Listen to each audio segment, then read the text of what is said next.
Basta wala na akong pakialam sa amoy ng bahay.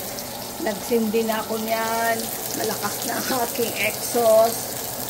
Basta mukaw na ko na. Salinas na tinapa from the Philippines. Oh my gosh. Napakasarap.